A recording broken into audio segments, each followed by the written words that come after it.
Praise the lord. ఈరోజు వాక్య భాగం మొదటి సమూయేలు గ్రంథం 24 అధ్యాయం 18 వచనం.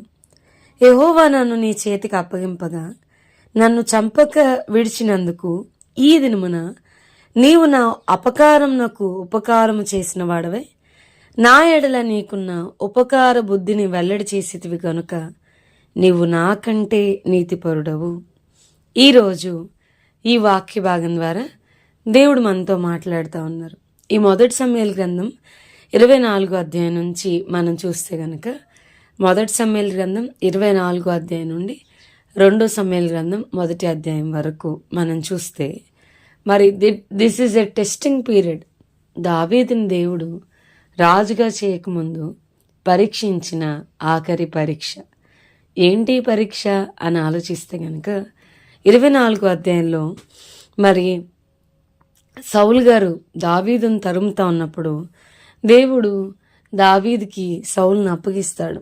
మరి అతడు శంఖా నివర్తికి వెళ్తా ఉన్నప్పుడు ఆ గుహ లోపల భాగంలోనికి మరి జనులు అంటా ఉంటారు, ఈ దినమున దేవుడు నీ శత్రువుని నీ చేతికి అప్పగించాడు కాబట్టి నీకు నచ్చింది చేసే అని అంటే దావీదు కేవలం అతని వస్త్రపు చెంగును మాత్రమే కట్ చేస్తాడు. అతని వస్త్రపు చెంగును మాత్రమే కట్ చేసి, యెహోవా చేత అభిషేకం నొందిన వాడిని నేను ముట్టను, నేను అతనికి ఎలాంటి కీడు కూడా చేయను అని చెప్పని జస్ట్ అతని ఆ వస్త్రపు చెంగును కోసం దూరం వెళ్ళిపోయి నాయనా అని పిలుస్తూ ఉంటాడు. సౌలు గారిని రాజా అని పిలిచి అతనికి సాష్టాంగపడతాడు. నాకు ఆశ్చర్యం అనిపిస్తుంది. 24 అధ్యాయంలో తన వెంట పడుతున్న శత్రువుని దావీదు అంటాడు, నా తండ్రి అంటాడు. సౌలు, నా తండ్రి, ఏ పాటి వాడినయ్యా నువ్వు తరుముతున్నావు? నేను చచ్చిన కుక్కను కదా, మిన్నలేను కదా.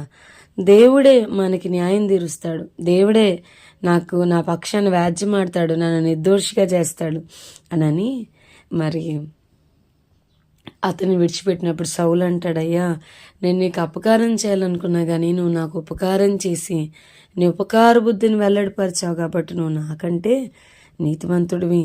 ఒకరికి తన శత్రువు దొరికిన ఎడల మేలు చేసి పంపివేనా? ఈ దినము నువ్వు నాకు చేసిన దాన్ని బట్టి యెహోవా ప్రతిగా నీకు మేలు చేయనుగాక అని చెప్పినయ్యా, నువ్వు నా సంతానాన్ని, నేను ఖచ్చితంగా దేవుడు రాజుగా చేస్తాడు, కానీ నా సంతానాన్ని నువ్వు నిర్మూలన చేయమని నాకు మాట ఇమ్మంటాడు. సరే, మాట తీసుకున్న వెంటనే వెళ్ళిపోయాడా అని అంటే కాదు, మరలా మొదలు పెడతాడు, మరలా తరమడం మొదలు పెడతాడు. మనం చూస్తే 26 అధ్యాయంలో గిబియాలో సౌలు వద్దకు వచ్చి ఇక్కడ దావీదు ఉన్నాడు అని చెప్పినప్పుడు, హకీలా మన్యంలో దావీదు ఉన్నాడు అని చెప్పినప్పుడు మళ్ళా వెంటనే దావీదుని తరుముతా ఉన్నప్పుడు మరి దావీదైతే అభిషేక్ని పట్టుకుని వెళ్తాడు. అభిషేక్ అంటాడు, అయ్యా నువ్వు మాట పలుకు చాలు, నేను ఈటుతో ఒక్క పోటు పొడిచి నేను భూమికి అతను నాటి వేసేస్తాను, ఒక్క దెబ్బతో పరిష్కారం చేస్తానంటే దావీదు అంటాడు, వద్దొద్దు, నువ్వు కేవలం అతని ఈటెను నీళ్ళబుడ్డిని మాత్రమే పట్టుకునిరా అని చెప్పాను. దావీదు అతనితో ఉన్న వారందరూ నిద్రపోతా ఉన్నప్పుడు తలగడ దగ్గర ఉన్న ఈటని మరి ఆ నీళ్ళబుడ్డిని పట్టుకుని వచ్చేస్తారు. ఎందుకయ్యా నన్ను తరుముతున్నావు? మరి దావీదు మాటలు మనం వింటే 26 అధ్యాయంలో మనకి చాలా బాధ అనిపిస్తుంది. అతను అంటాడు, నా దేశానికి దూరంగా యెహోవా సన్నిధికి ఎడముగాను నేను మరణం నొందకపోదును గాక. ఒకడు పర్వతముల మీద కౌజు పెట్టని తరిమినట్టు ఇశ్రాయేలు రాజువైన నీవు కౌజు పెట్టని తరిమినట్టు ఇశ్రాయేలు రాజువైన నీవు నన్ను ఎందుకయ్యా తరుముతున్నావని, ఈరోజు నీ ప్రాణాన్ని నేను ప్రియంగా ఎంచాను కాబట్టి నాకు కలిగిన బాధలన్నిటిలో నుండి దేవుడు నన్ను తప్పించిన గాక అని దావీదు అంటాడు. 2 సందర్భాల్లో సౌలు గారిని చంపే అవకాశం దేవుడు మరి శత్రువుని తీసుకొచ్చి ఎదురుగా పెడతాడు. కొన్ని సంవత్సరాలు తనని తరుముతున్న శత్రువుని ఎదురుగా పెట్టి ఏం చేస్తాడు? అమ్మయ్య, ఇతన్ని చంపేస్తే నేనే రాజునైపోతాను, నాకు ఈ అరణ్యాలు ఈ గుహలు అన్నీ పట్టుకుని తిరగవసరం లేదని వెంటనే సౌలుని చంపేస్తాడా? నేను ఆల్రెడీ రాజుని చేస్తానని చెప్పాను కదా, సొంత ప్రయత్నాలు ఏమైనా చేస్తాడా అని దేవుడు పరీక్షిస్తూ వచ్చాడు. పరీక్షలో దావీదు గెలుస్తూ వచ్చాడు. అంత మాత్రమేనంటే కాదు. మరి గిల్బోవా పర్వతం మీద సౌలు, అతని కలిగిన 3 కుమారులు మొత్తం అతని ఆయుధములు మోయేవారు అతని వారందరూ ఒక్క దినాన మరణించారు అని చెప్పినప్పుడు మరి భయంకరమైన ఘోర అవమానం. అసలు సమూయేలు గ్రంథం 31వ అధ్యాయం చూస్తే చాలా దుఃఖం పొంగిపోతూ ఉండిద్ది.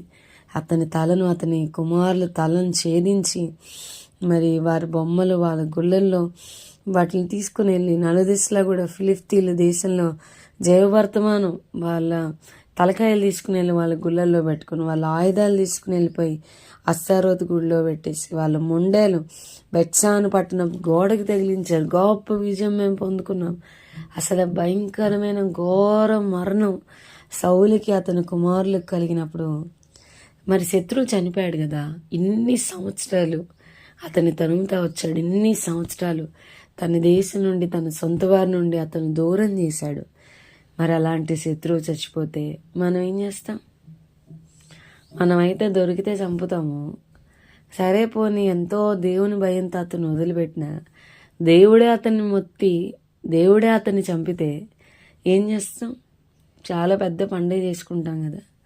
కానీ దావీదైతే సౌలు అతని కుమారులు చనిపోయారన్న వార్త విని తన వస్త్రాలని చింపుకుంటున్నాడు. 2వ సమూయేలు గ్రంథంలో తన వస్త్రాలను చింపుకొని దుఃఖపడిచి ఏడ్చి సాయంత్రం వరకు ఉపవాసం ఉండి ఎవరైతే నేను సౌలుని చంపానని చెప్పాడో వెంటనే అతన్ని చంపుతా వచ్చాడు. ఎంతో కన్నీరు గారుస్తూ అంటాడు బలాఢ్యుల డాళ్ళు అవమానంగా పారవేయబడ్డాయి. తైలం చేత అభిషేకింపబడిన వారిదైనట్టు సౌలు డాలు పారవేయబడింది. వారు పక్షిరాజుల కంటే వడిగలవారు, సింహం కంటే బలం గలవారు. అయ్యయ్యో, బలాఢ్యులు పడిపోయారు, యుద్ధ సన్నద్ధులు నశించిపోయారని భయంకరంగా ఏడుస్తూ ఉంటాడు సౌలు అతని కుమారులు. తనకెంతో ప్రియమైన యోనాతాను చనిపోయాడని. తన శత్రువు చనిపోతే, తన తరిమిన వాడు చనిపోతే ఏడుస్తున్నాడు. అది ఫైనల్ టెస్ట్. ఇంకా 2వ అధ్యాయంలో దేవుడు దావీదును రాజుగా పట్టాభిషేకం చేస్తాడు యూదా వారందరి మీద. సో మన జీవితాల్లో కూడా దేవుడు ఒక గొప్ప హెచ్చింపుని ఇవ్వకముందు నీకు అసలు ఉపకార బుద్ధి ఉందా? కొంచెం శత్రువుని సహించగలవా? వాళ్ళని ఎదురుగా వస్తే వాళ్ళతో నువ్వు ఎలా ట్రీట్ చేస్తావు? వాళ్ళ విషయంలో నీ వైఖరేంటి? దేవుడు అదంతా కూడా పరీక్షిస్తూ ఉంటాడు. సో దావీదుకున్న మంచి మనస్సు ప్రభు మనకి దయచేయను గాక. ఆమెన్. ప్రభువా, ఈరోజు వాక్య భాగం ద్వారా మీరు మాతో మాట్లాడినందుకు వందనాలు. వాక్యం విన్న మా ప్రియులైన వారిని అందరినీ దీవించి ఆశీర్వదించమని యేసు నామమున అడిగి వేడుకొంచున్నాం తండ్రి. Amen. God bless you and have a blessed day.